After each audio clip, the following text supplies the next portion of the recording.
5 orang tewas dan puluhan lainnya luka dalam kecelakaan beruntun di Tol Cipali.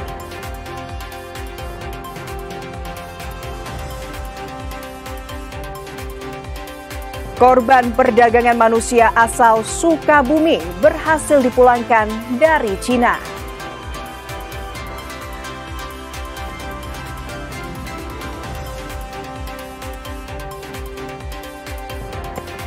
Lisa Mariana penuhi panggilan penyidik Polda Jawa Barat.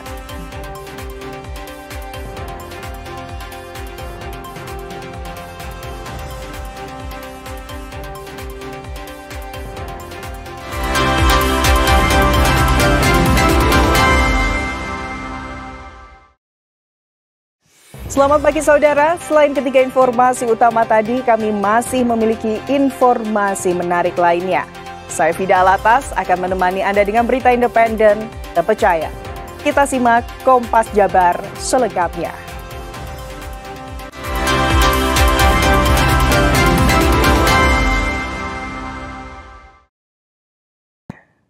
Saudara, kecelakaan beruntun melibatkan 3 kendaraan, yakni 2 bus dan 1 travel minibus di Tol Cipali arah Jakarta Senin dini hari.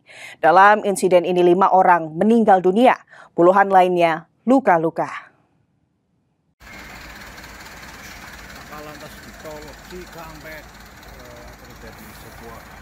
Kecelakaan beruntun ini terjadi di ruas tol Cipali arah Jakarta, kilometer 72.500 Purwakarta, Jawa Barat, sekitar pukul 02.30 waktu Indonesia Barat.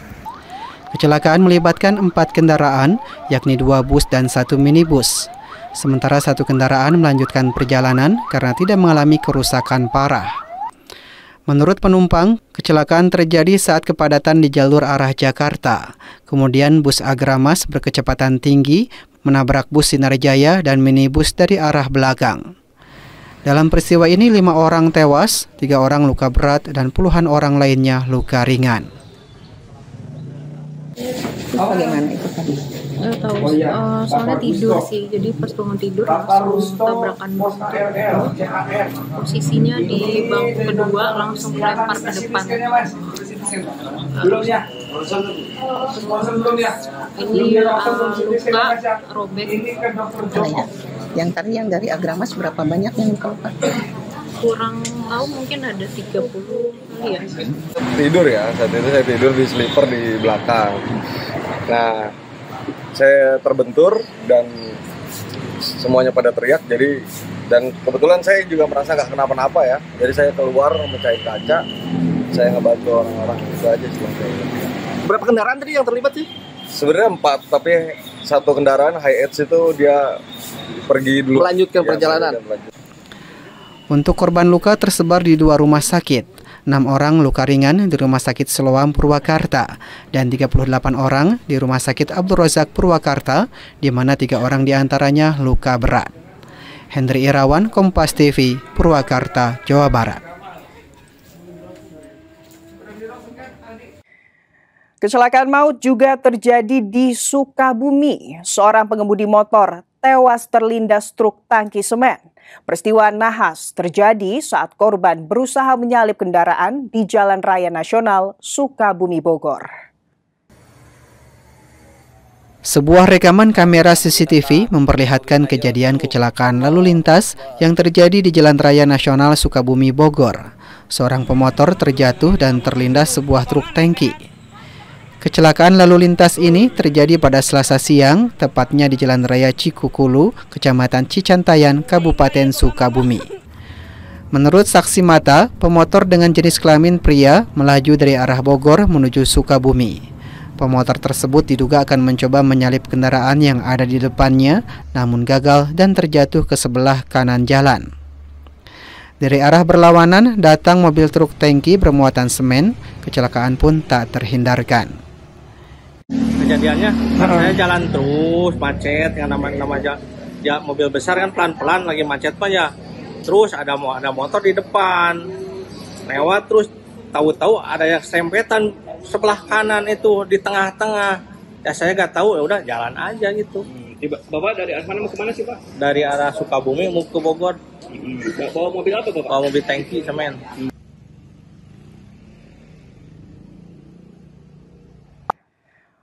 Unit Perlindungan Perempuan dan Anak Satreskrim Polres Karawang menangkap 4 orang pelaku penganiayaan anak disabilitas hingga meninggal dunia.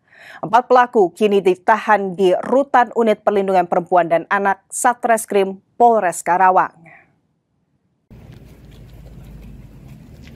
4 pelaku penganiayaan anak disabilitas pada tanggal 5 November di Dusun Ondang, Desa Tegalwaru, Kecamatan Cilamaya Wetan, Karawang ditangkap. Para pelaku ditetapkan sebagai tersangka setelah polisi melakukan sejumlah rangkaian penyelidikan dengan memeriksa sejumlah saksi serta melakukan olah tempat kejadian perkara hingga meningkatkan status dari penyelidikan ke penyidikan. Untuk mempertanggungjawabkan perbuatannya, pelaku melanggar Undang-Undang Perlindungan Anak dengan ancaman hukuman 15 tahun penjara. Kemudian pelaku yang kita amankan pada kasus ini ada 4. Jadi waktu kejadian dan di TKP yaitu pada hari Rabu tanggal 5 November 2025 pada pukul kurang lebih jam 2.30 WIB di Dusun Ondang 1 RT 6 RW 3 Desa Tegalwaru, Kecamatan Cilamaya Wetan, Karawang.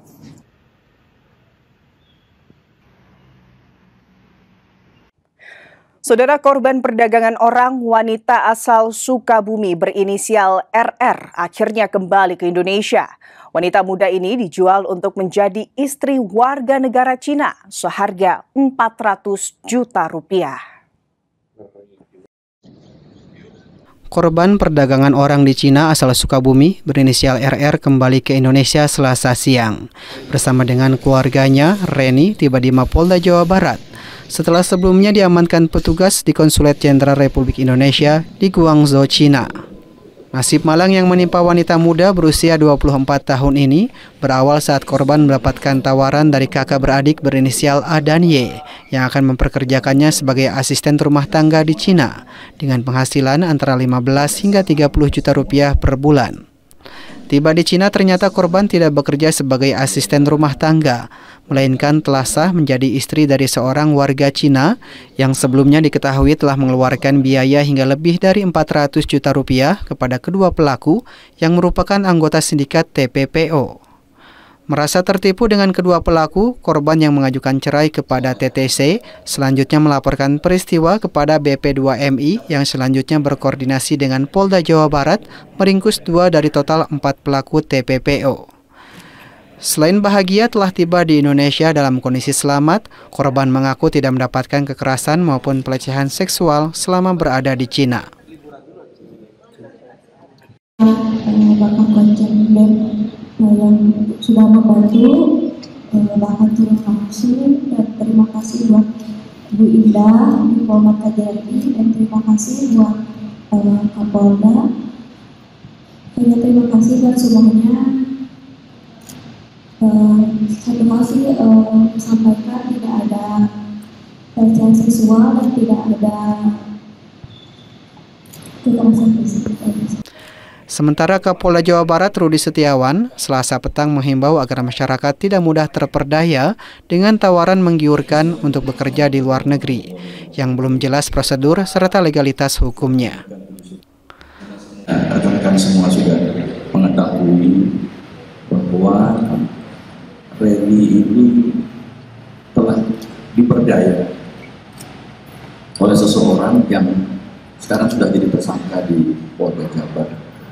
Kemudian Reni diserahkan kepada seseorang di negeri Cina sana, di Guangzhou, di Wujian, ya, di sebuah desa.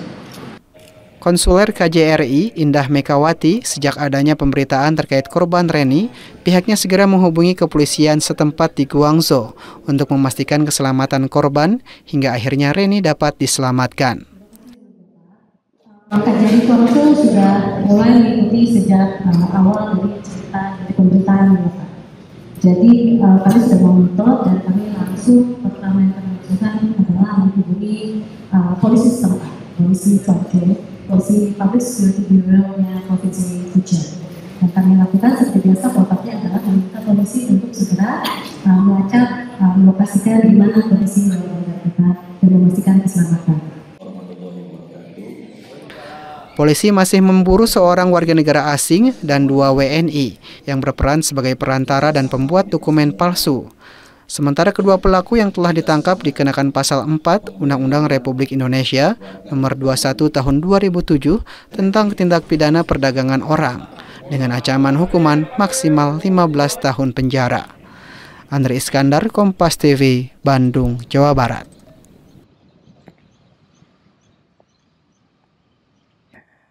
Kepulangan korban perdagangan manusia berinisial RR mendapat atensi dari Gubernur Jawa Barat. Deddy Mulyadi mengingatkan warga Jawa Barat agar tidak mudah tergiur ajakan menikah atau bekerja di luar negeri. Gubernur Jawa Barat Deddy Mulyadi mengaku merasa lega setelah korban perdagangan orang atau TPPO berinisial RR warga Sukabumi berhasil dipulangkan. Deddy menegaskan bahwa pemerintah daerah sejak awal telah memberikan dukungan penuh dari proses penjemputan hingga kepulangan ke tanah air. Deddy Mulyadi juga mengapresiasi gerak cepat kepolisian daerah Jawa Barat dalam menangani kasus yang menimpa RR. Deddy meminta kasus RR menjadi peringatan bagi warga Jawa Barat agar tidak mudah tergiur ajakan menikah atau bekerja di luar negeri dengan iming-iming hidup akan lebih bahagia. Itu kan tim Polda Jabarnya kan sudah berangkat ke sana dan kita memberikan support, dan hari ini mereka sudah kembali, dan bagi saya sih bahagia lah ya sebagai gubernur bisa menangani berbagai masalah, termasuk masalah yang dialami oleh warganya di luar negeri. Mungkin dulu sesuatu yang agak berat mereka harus menjalani, perlu biaya besar untuk mengembalikannya. Saudara Lisa Mariana penuhi panggilan penyidik Polda Jawa Barat. Informasinya sesaat lagi saudara, tetaplah di Kompas Jabar.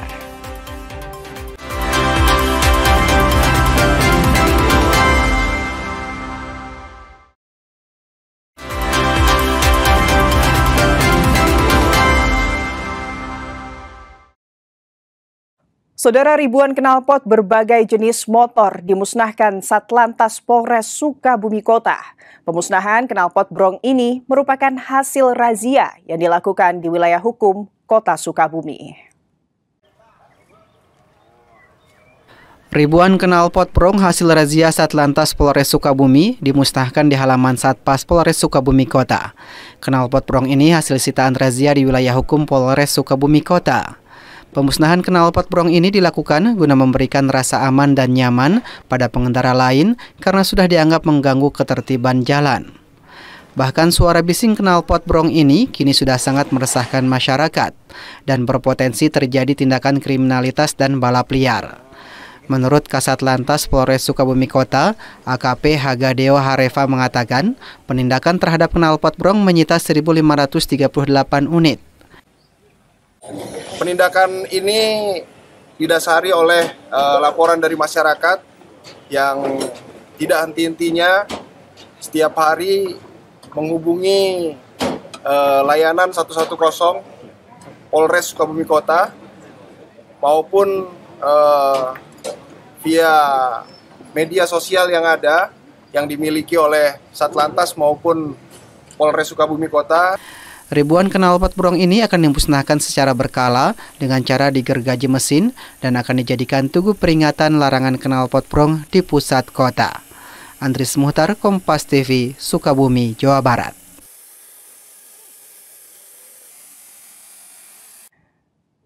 Didampingi kuasa hukum, Lisa Mariana kembali penuhi panggilan penyidik Ditcyber Polda Jabar pada Selasa siang.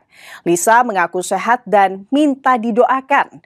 Sementara menurut kuasa hukum, penetapan tersangka yang disampaikan Polda tersebut masih terlalu dini dan belum ada penetapan tersangka.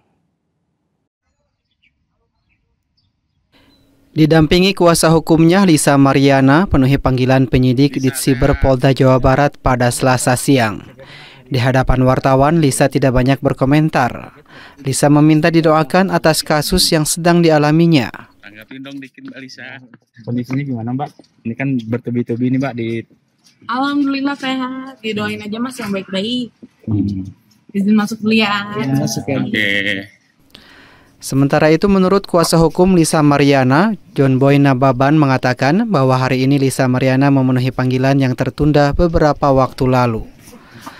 Menanggapi status Lisa Mariana sebagai tersangka, kuasa hukum bingung pasalnya belum terima SPDP, namun sudah ada penetapan tersangka. Pihak Lisa Mariana pun sangat menyayangkan pernyataan Kabid Humas penetapan tersangka terhadap Lisa Mariana. Nah, ini yang simpang siur. Kalau surat yang kita terima itu adalah pemanggilan saksi, bukan tersangka. Jadi mungkin ada kekeliruan yang dibutuhkan oleh Humas. Gitu. Karena kan pada saat pernyataan Humas itu kan spontanitas itu. Jadi apa yang dinyatakan Humas itu sangat berbeda dengan keterangan dari Lisa Mariana sendiri pada saat itu. Sebelumnya, Lisa Mariana dan seorang pria bertato dilaporkan sejumlah advokat di Jawa Barat atas kasus dugaan video asusila yang viral di sosial media. Abdul Rahim, Kompas TV, Bandung, Jawa Barat. Saudara, warga Majalengka, Jawa Barat berebut ikan saat bendung rentang dikeringkan. Dalam momen ini, saudara, seorang warga nyaris terseret air sungai saat pertama kali pintu air dibuka oleh petugas BBWS.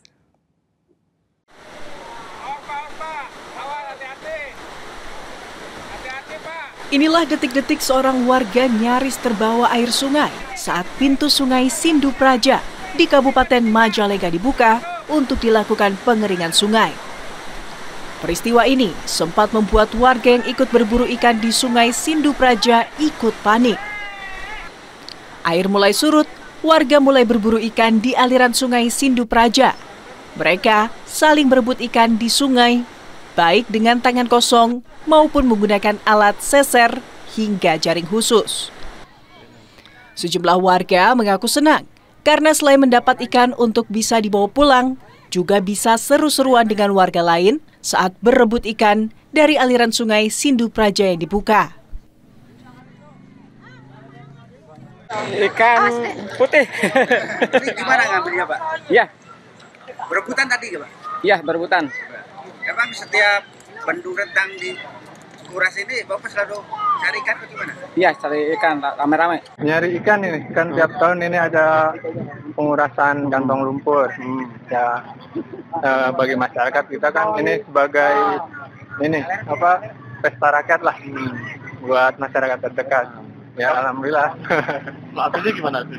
Ya, kalau menangnya mah nomor berapa, cuman seneng ramenya aja. Pengeringan sungai bertujuan untuk melakukan pembersihan di kantong lumpur guna menghadapi musim tanam 1 dan musim tanam 2 mendatang, agar air tidak membawa muatan sedimen atau lumpur. Menurut petugas, pengeringan dilakukan di 2 sungai, yakni Sungai Sindu Praja dan Sungai Cipelang, Kabupaten Majalengka, agar air tidak membawa muatan sedimen atau lumpur di musim tanam 1 dan 2. Nah, maksud dari tujuan pengeringan ini, salah satunya kami melakukan pembersihan di kantong lumpur supaya nanti ketika mulai masuk di MT1 atau musim tanam 1, air ke irigasi sudah tidak membawa muatan sedimen. Seperti itu, Pak. Jadi saluran irigasi mana aja Pak yang dikeringkan? Untuk periode sekarang itu kedua saluran induk Pak, saluran induk Sindu Praja dan saluran induk Cipelang. Pengeringan bendung rentang ini dilakukan oleh petugas BBWS Cimanuk Cisanggarung.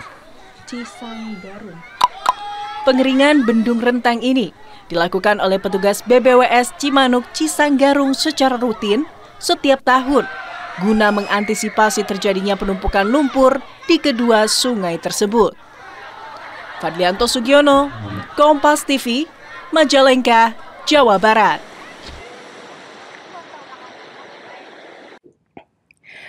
Pemerintah Kota Bandung akan bertindak cepat menghadapi potensi cuaca ekstrim yang diperingatkan oleh BMKG.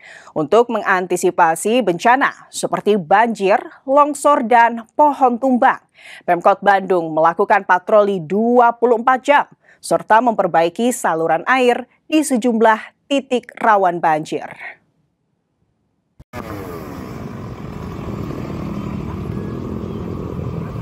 Sejumlah kejadian longsor dan pohon tumbang dilaporkan terjadi di kawasan yang berada di sepadan sungai. Wali Kota Bandung Muhammad Farhan menjelaskan, patroli akan dilakukan secara terus-menerus sebagai langkah antisipasi terhadap cuaca ekstrem yang saat ini melanda wilayah Indonesia. Sejak 3 hari terakhir sudah terjadi longsor, terutama di permukiman yang ada di sepadan sungai. Patroli 24 jam dan perbaikan selokan air akan dilakukan untuk memastikan semua saluran dan pembuangan air berfungsi dengan baik demi mengurangi genangan air akibat curah hujan yang cukup tinggi saat ini. Upaya pembersihan dan normalisasi saluran air sebenarnya telah dilakukan sejak bulan Maret lalu. Saat intensitas hujan mulai meningkat, tim juga akan bersiaga untuk memantau bencana banjir. Namun, tantangan terbesar adalah tingginya erosi di kawasan pegunungan sekitar Bandung seperti Gunung Tangkuban Parahu dan Manglayang yang menyebabkan sedimentasi tinggi di saluran air di Kota Bandung. Kemudian juga pohon rubuh ya, beberapa titik. Nah, ini ternyata merupakan fenomena yang terjadi di seluruh Indonesia sebagai akibat dari cuaca ekstrim yang sudah diperingatkan oleh BMKG. Antisipasinya adalah kami melakukan dalam tanda kutip patroli 24 jam tiada henti, kemudian memperbaiki semua tali-tali air. Karena yang paling bisa dilakukan sekarang oleh Kota Bandung adalah kembali memperbaiki berbagai macam saluran air, pembuangan air.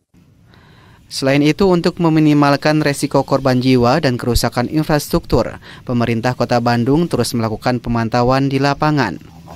Tim gabungan dari berbagai dinas diterjunkan untuk memperkuat tanggul, membersihkan sumbatan saluran air, dan menangani pohon tumbang. Pemkot Bandung menghimbau warga untuk tetap waspada terhadap perubahan cuaca dan melaporkan segera jika terjadi longsor atau genangan air di sekitar lingkungan mereka. Abdul Rahim, Kompas TV, Bandung, Jawa Barat. Sejumlah tokoh nasional hadir dalam milad ke-113 Muhammadiyah. Informasi selengkapnya kami hadirkan usai jeda. Tetap bersama Kompas Jabar.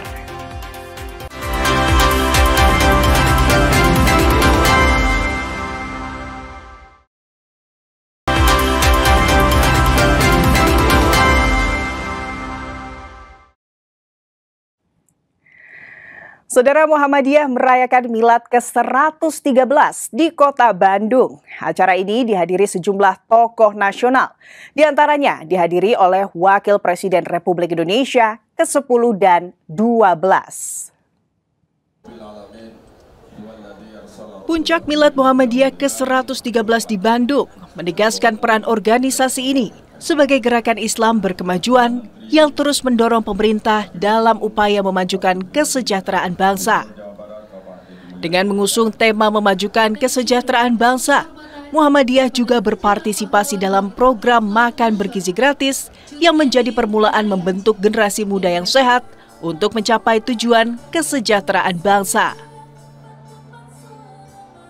Muhammadiyah sejak awal sudah berpartisipasi ya, ada 250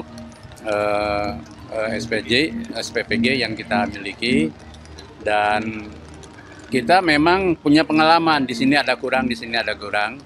Justru karena pengalaman kita bisa terus berbagi, memperbaiki. Lebih dari 3.000 peserta hadir dalam agenda ini, termasuk tokoh nasional seperti Yusuf Kala, Wakil Presiden RI ke-10 dan ke-12, Hidayat Nur Wahid, Kapolri, Gubernur Jawa Barat, serta dihadiri Menteri dan Wakil Menteri Kabinet Merah Putih. Para pemimpin ini menekankan bahwa Muhammadiyah telah menjadi mitra strategis pemerintah, terutama melalui ratusan perguruan tinggi, sekolah, rumah sakit, dan layanan sosial yang tersebar di berbagai wilayah di Indonesia. Menurut Yusuf Kala, tema memajukan kesejahteraan bangsa tahun ini sejalan dengan konstitusi negara. Ini adalah tujuan konstitusi juga. Jadi berarti Muhammadiyah melaksanakan tugas konstitusi. Karena negara bertanggung jawab pada kecerdasan dan kesejahteraan rakyat. Peran ini diharapkan terus bertambah seiring ajakan untuk berkolaborasi lebih luas demi mencapai Indonesia yang maju dan sejahtera. Tim Liputan, Kompas TV, Bandung, Jawa Barat.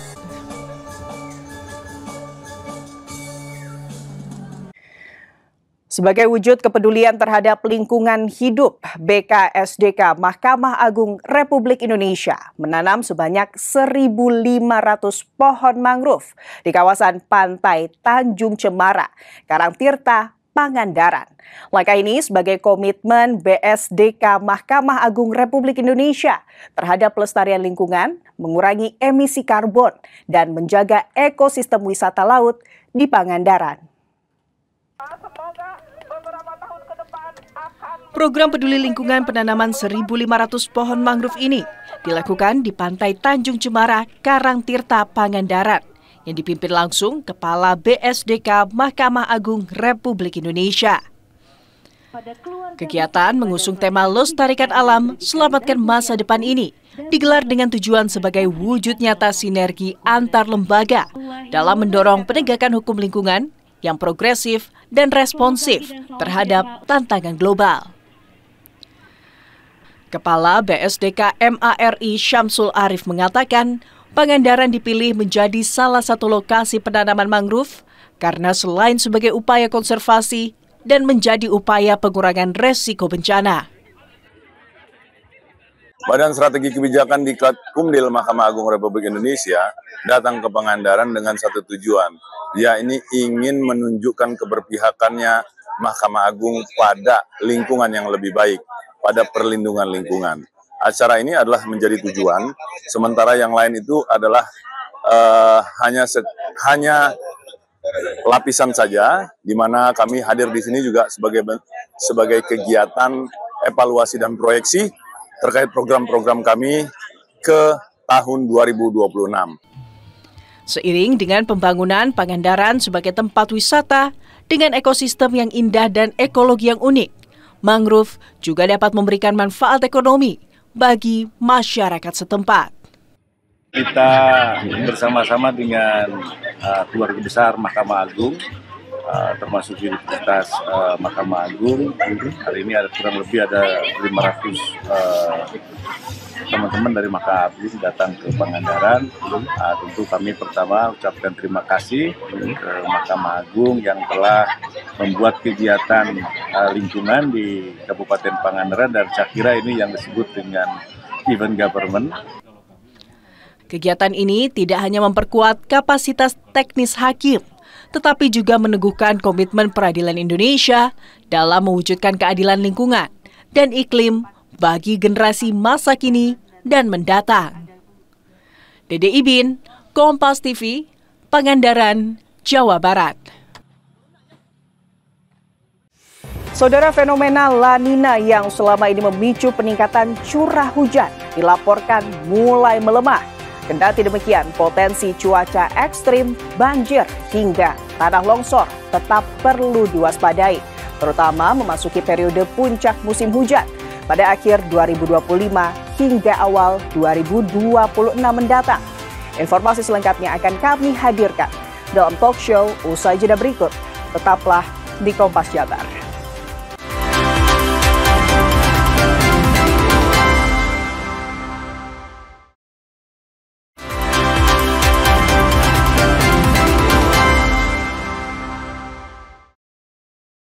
Baik, terima kasih saudara, masih di Sapa Jabar dan kita kembali lagi melanjutkan perbincangan di pagi hari ini ke Ibu Ayu.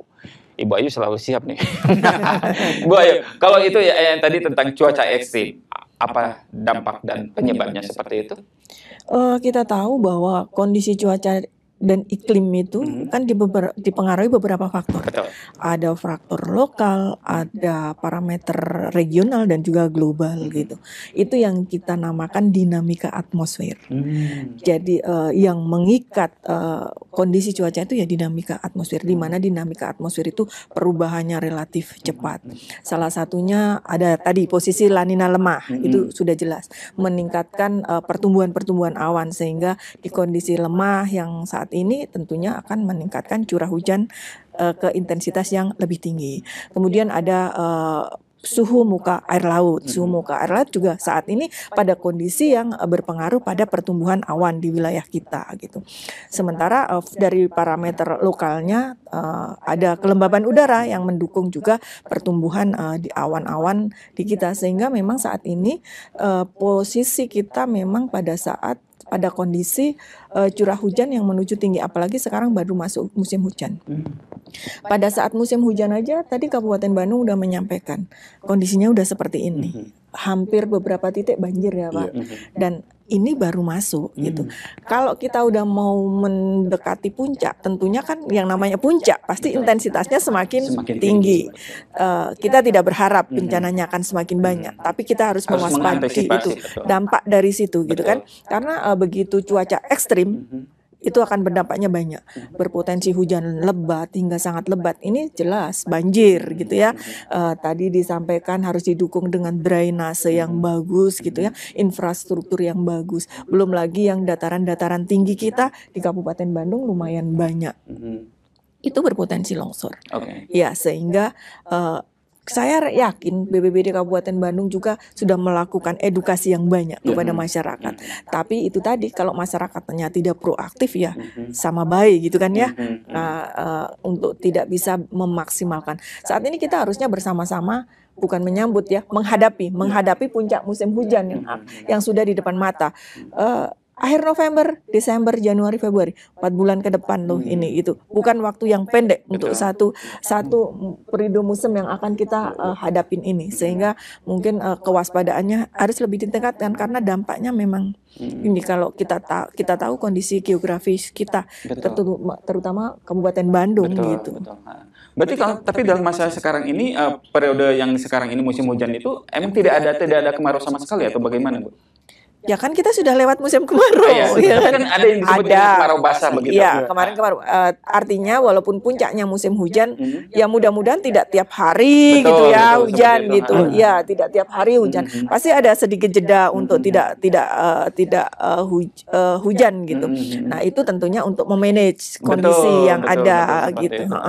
Tapi kalau misalnya dari laporan-laporan BMKG itu sendiri gitu, Ibu rekomendasikan langsung ke BPBD ataupun misalkan ke pemerintah daerah setempat begitu? Ya, jadi memang itu sudah menjadi tugas pokoknya dari BMKG untuk memberikan informasi. Dan informasi itu sudah kita sampaikan dari 1 bulan sebelumnya gitu kan, 1 minggu sebelumnya, 6 hari, 3 hari, 1 hari, 3 jam sebelumnya dan per jam ketika itu terjadi ada early warning system yang kita sampaikan, sehingga masyarakat harusnya memang sudah harus aware, udah harus pintar gitu. Karena BMKG tidak henti-hentinya dan tidak akan pernah terlambat untuk memberikan informasi tersebut gitu. Tinggal bagaimana kan kita menyikapinya, dan juga BPBD gitu. Bagaimana menanggapi dengan early yang kita sampaikan, early warning yang kita sampaikan. Apa yang harus dilakukan dengan kondisi, karena kita sudah sampaikan itu ketika early warning sistemnya kita sampaikan yang berpotensi cuaca ekstrim daerah Kabupaten A, B, C, D, E, F, G gitu kan. Nah, BPBD tinggal menindaklanjuti. Ya kan kalau misalkan kita berbicara tentang cuaca itu kan sangat dinamis, sangat seperti itu. Sangat itu bagaimana untuk menginformasi atau mengupdate informasi seperti itu? Itu yang tadi saya sampaikan dari 1 minggu, kemudian 3 hari ke depan, karena semakin mendekati itu mestinya akan semakin akurat, parameternya akan semakin mendekati kebenaran gitu ya, ketepatan gitu yang lebih ini, sehingga kita bahkan 1 jam sebelumnya, 3 jam sebelumnya sudah kita update berpotensi. Karena prinsip kita kan lebih baik kita memberikan early warning walaupun itu tidak terjadi, tapi masyarakat ataupun pihak terkait bisa sudah mempersiapkan diri untuk antisipasi daripada kita tidak memberikan early warning tapi terjadi. Itu akan lebih lebih fatal ya, seperti itu. Iya. Nah, untuk BPBD ketika misalkan mendapatkan informasi dari BMKG gitu seperti itu, apa yang dilakukan oleh BPBD? Seperti tadi saya sampaikan bahwa kita kan di BPBD itu ada Pusdalop ya. Ya. Dari Pusdalop itu disampaikan lagi kepada wilayah melalui narahubung yang sudah ada di setiap kecamatan. Gitu. Baik itu, kemudian selebihnya kita juga menginformasikan kepada para penggiat kebencanaan yang ada di wilayah. Nah, seperti itu. Baik melalui update-nya dari BMKG gitu. Kita selalu memberikan informasi-informasi terkait dengan perubahan cuaca atau sebagainya. Itu berapa kecamatan sih Pak kalau untuk di Kabupaten Bandung sendiri Pak? Lumayan, ada 31 kecamatan kita. Tapi di sana ada relawan semua gitu. Ada. Terutama di daerah-daerah yang potensinya besar gitu ya, seperti itu, rawan bencana. Sudah. Oh gitu ya. Ada berapa Pak kalau misalkan untuk satu kecamatan untuk relawannya itu? Relawan kita tidak bisa memprediksikan juga ya, ada berapa. Tapi yang aktif atau yang terdaftar seperti itu? Yang aktif seperti FPRB gitu ya, kemudian yang lainnya itu kayak banyak lah gitu lah. Yang relawan-relawan ada yang bergabung di situ kan. Gitu. Yang tadi itu kan sempat dilatih juga ya untuk pelatihannya ya. Betul. Itu bermanfaat untuk untuk masyarakat dan BPBD sendiri. Bagaimana? Alhamdulillah sangat bermanfaat, Pak Sendar. Bermanfaat sekali. Apalagi kalau kita misalkan pada saat tanggap darurat gitu ya, itu mereka itu sangat membantu sekali terhadap peran BPBD dalam penanganan baik di lapangan gitu kan. Gitu. Ya utamanya kan di lapangan ya seperti itu ya. Ketika misalkan itu ada informasi langsung telepon koordinasi dengan BPBD, kemudian BPBD langsung turun personilnya ke sana seperti itu. Untuk melakukan evakuasi dan penyelamatan. Biasanya kalau misalkan itu terjadi, itu yang dilakukan atau pengalaman yang dari BPBD. Itu tanggap daruratnya itu seperti apa begitu? Kita kan lebih fokus kepada wilayah yang terdampak ya. Manakala misalkan terjadi suatu bencana baik itu misalkan banjir atau longsor, kita BPBD kan quick respon ya, langsung ke lapangan. Tapi dengan sendirinya walaupun misalkan berdasarkan informasi atau misalkan melalui by WhatsApp gitu ya, mereka itu sepertinya langsung aja gitu di lapangan gitu kan. Tinggal kita bagaimana untuk mengkomandoi bagaimana untuk penanganan di lapangan. Jadi kayak gimana Bu? Kayak ribu gitu ya. Iya pasti ribu lah ya. Iya ribu. Kalau tidak ada pengendaliannya gitu. Seperti itu. Pak, ini closing statement Pak. Silakan Bapak menyampaikan atau himbauan seperti apa untuk masyarakat berkaitan dengan cuaca ekstrem yang sekarang ini. Silakan. Itu ke sana Pak. Oh gitu. Siap. Terkait dengan cuaca ekstrem ya seperti tadi juga sudah disampaikan oleh BMKG, BPBD tidak bosan-bosannya dan tidak henti-hentinya selalu bersikap waspada kepada masyarakat, terutama di daerah rawan bencana ya. Persiapkan diri, baik itu misalkan melalui tas siaga bencana segala macamnya. Karena bencana itu datangnya juga tidak ini ya, selalu mengancam gitu kan, seperti itu. Serasa itulah untuk selalu waspada masyarakat. Oke, dari Ibu apa yang ingin disampaikan kepada masyarakat begitu? Baik, saat ini kita sudah masuk musim hujan dan sebentar lagi kita juga akan menghadapi puncak musim hujan, sehingga kami dari BMKG menyampaikan waspada terhadap puncak musim hujan, tentunya terhadap dampak bencana hidrometeorologi yang akan terjadi, berpotensi terjadi seperti hujan lebat hingga sangat lebat, kemudian berpotensi angin kencang gitu ya. Bagi masyarakat yang tinggal di daerah pegunungan selalu waspadai jika terjadi berada di daerah longsor. Kemudian masyarakat yang berada di dataran rendah, terutama di yang dekat-dekat aliran sungai, juga harus mewaspadai potensi terjadinya banjir. Dan kemudian selalu mengupdate informasi dari BMKG dimanapun berada. Iya. Lengkap banget ya Bu ya. ya karena penting banget Bu dengan yang sekarang ini ya. Mudah-mudahan Ibu dan Bapak juga sehat-sehat karena ini sangat penting untuk yang pertama informasi yang didapatkan oleh masyarakat juga, kalau bukan dari BMKG dari mana begitu seperti itu, dan juga dari BPBD ya, actionnya dan sebagainya begitu ya. Baik, terima kasih. Baik, demikian saudara perbincangan di pagi hari ini. Kita akan kembali di episode berikutnya. Sampai jumpa.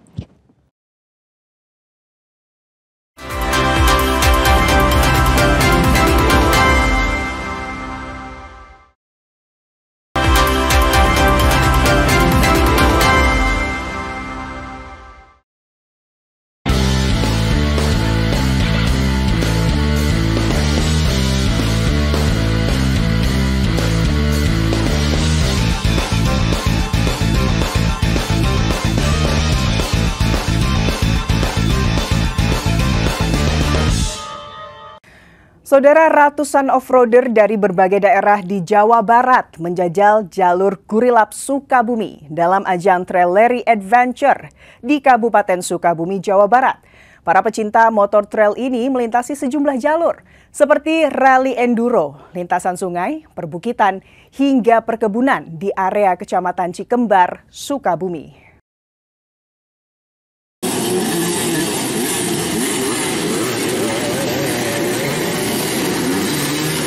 Sebanyak 700 off-roader yang tergabung dalam komunitas motor trail TS datang dari berbagai daerah di Jawa Barat dan beberapa kota di Jawa Tengah yang ikut menjajal trek off-road di Kecamatan Cikembar, Kabupaten Sukabumi.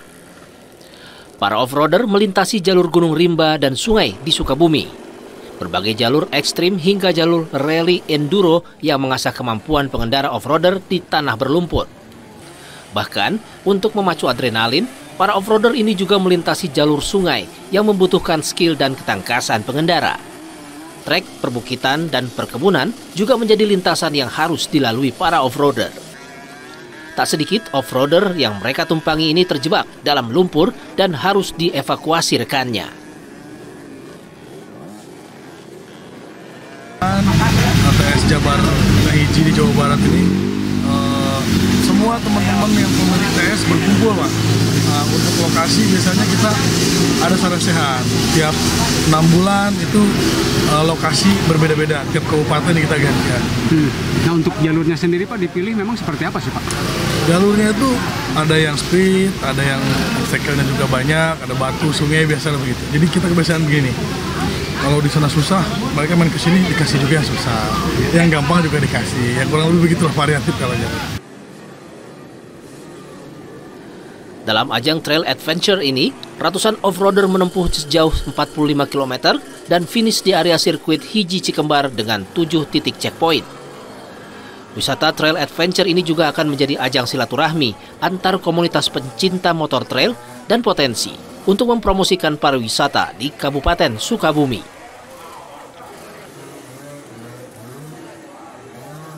Untuk menguji ketangguhan. Nah, untuk menguji ketangguhan si off-roader dan juga ini adalah bentuk silaturahmi sebetulnya, tidak ada event atau perlombaan dan sebagainya. Ini hanya murni silaturahmi, bertemu mengikuti kegiatan sehingga betul-betul mereka merasakan bagaimana sih suasana di Kabupaten Sukabumi sendiri. Tak hanya keseruan dan kebersamaan, panitia juga memberikan apresiasi bagi off-roader yang memiliki catatan waktu terbaik. Andris Mukhtar, Kompas TV, Sukabumi, Jawa Barat.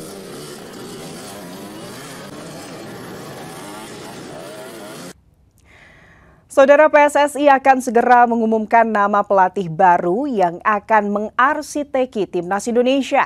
Ditargetkan pelatih terpilih bisa diumumkan ke publik minggu depan.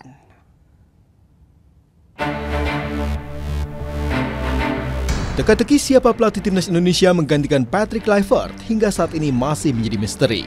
Sejak awal Oktober hingga saat ini, PSSI belum mendapatkan pelatih pengganti. Saat menghadiri Kongres PSSI Jawa Timur, Sekjen PSSI Yunus Nusi bilang sudah ada sejumlah nama calon pelatih yang diseleksi.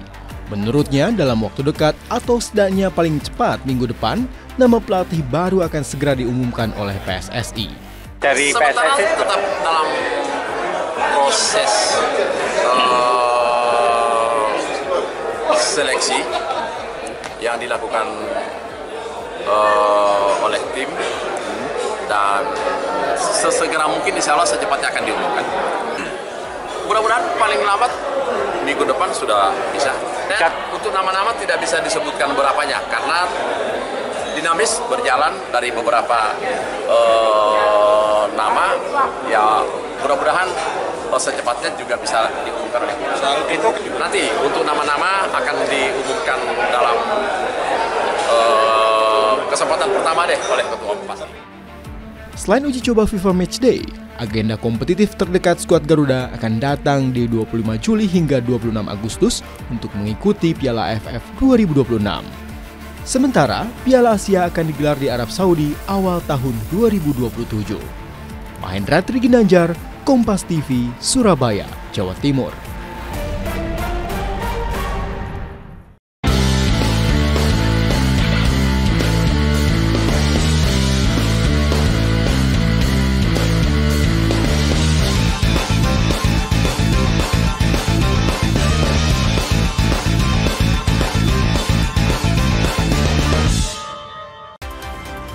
Saudara, dengan berakhirnya informasi tadi sekaligus mengakhiri Kompas Jabar episode hari ini. Saya Fida Alatas beserta kru yang bertugas mengucapkan terima kasih dan sampai jumpa.